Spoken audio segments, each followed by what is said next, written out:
Typically, you don't see a lot of trades early in the year, but the Yankees have already made 2 trades this season, adding Rougned Odor as infield depth and adding Wandy Peralta to their bullpen depth. Both of these guys have done a nice job so far. Mike Tauchman, whom the Yankees traded for Peralta, was a piece that no doubt would come in handy right now, with Aaron Hicks out with an injury, possibly for the season, mind you. The Yankees don't have a ton of options left for center field. I think center field is the first place the Yankees should look to acquire someone because Hicks could be done for the year. So let's take a look at the current outfield situation, and then we'll get into the trade option that I think makes the most sense, Ketel Marte. Brett Gardner's out there in center field for the time being, until we have more information on how long Hicks will be out. Gardner, though, is in his late 30s and declining rapidly from the offensive side. He still plays a pretty good center field, though.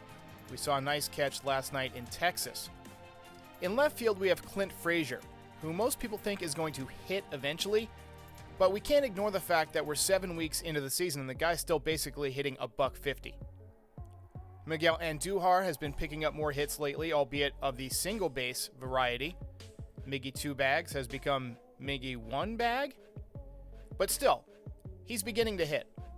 And he's already proven that he can do it over a full season in the major leagues. He hit 27 home runs, had 47 doubles, hit nearly 300 just a few years ago.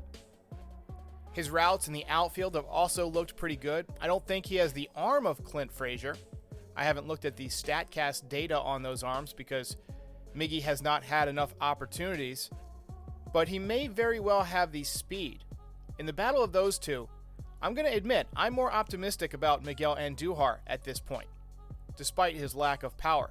Frazier has more power, 100%, but Andujar, if he's right, is the type of hitter the Yankees need.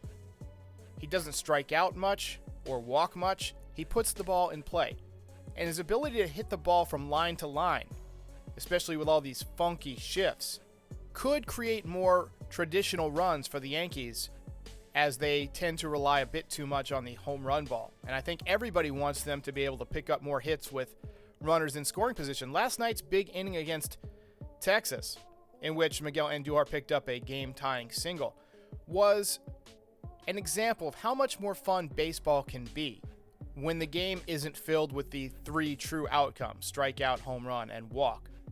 I could see the Yankees deciding to go with one of these 2 in left, just letting them battle it out for the next month or 2 and seeing who comes out on top after they both have 200 at-bats. The Yankees have done that before. In 1998, the team won 114 games during the season, 125 and 50 overall, and their left fielders were a mix of Chad Curtis, Darryl Strawberry, Tim Raines, Ricky Leday, and Shane Spencer, the Wonder Kid.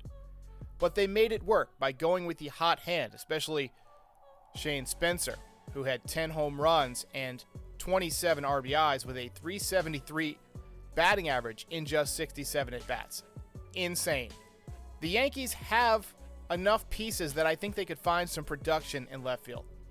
But center field, if Hicks, who has a torn tendon sheath, can't return to form, the Yankees not only lose a solid defensive center fielder, say what you want about his arm post Tommy John, but he usually catches the ball out there.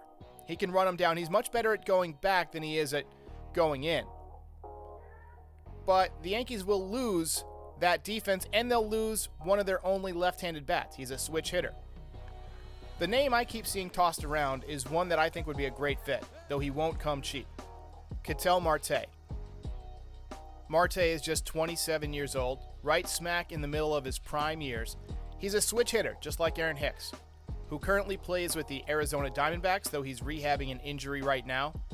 In 2019, the last full season of baseball, he batted .329 with 32 home runs and 92 RBIs for Arizona.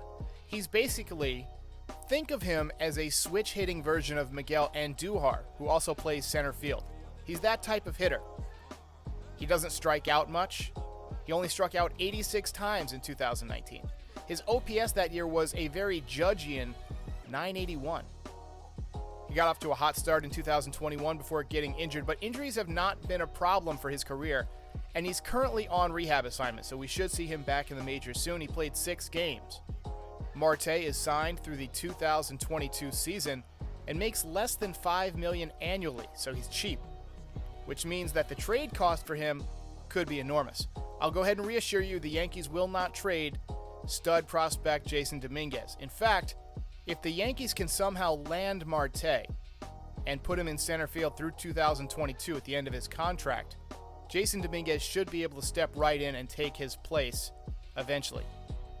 If this happens, the Yankees may have to move Aaron Hicks. I don't know how you do it or who takes on that contract, but the Yankees will have to do something that they don't like to do, and that's eat some money. Ketel Marte also has some speed. He had 12 triples in 2018 to lead the league. He has 39 career stolen bases and has been caught just 13 times, so a good base runner, something the Yankees also could use. Their base running has been nothing short of abysmal this season. He's had a positive defensive WAR for his career with 4.9 D-WAR over 7 seasons in center field in Arizona and Seattle, two parks with very spacious center field dimensions. So he can cover some ground and still do it effectively. The Yankees have a pretty spacious outfield with that deep left center field, especially if you got one of your weaker outfielders, Miguel Andujar, playing left field. Clint Frazier also doesn't get great jumps, so you need somebody who can cover that left center field gap. Luckily, the Yankees have Aaron Judge in right field. He can cover a lot of ground himself. He's one of the best defensive outfielders in all of baseball. So what would Marte cost you? Well, he could cost you somebody like Davy Garcia. And if that's the price, that's the price. I try and counter off that offer with maybe Clark Schmidt or perhaps a package of 3 to 5 next level prospects. Some teams prefer quantity in their trade hauls rather than just getting one pretty good prospect, because basically it becomes a couple of lottery tickets. You never know who's going to break out and become a stud. Just look at Nick Solak in Texas. The Yankees traded him to the Rays as part of the Brandon Drury trade, and now, all these years later, he's tearing it up with Texas. I think if you're going to make a move, Ketel Marte is the guy to get.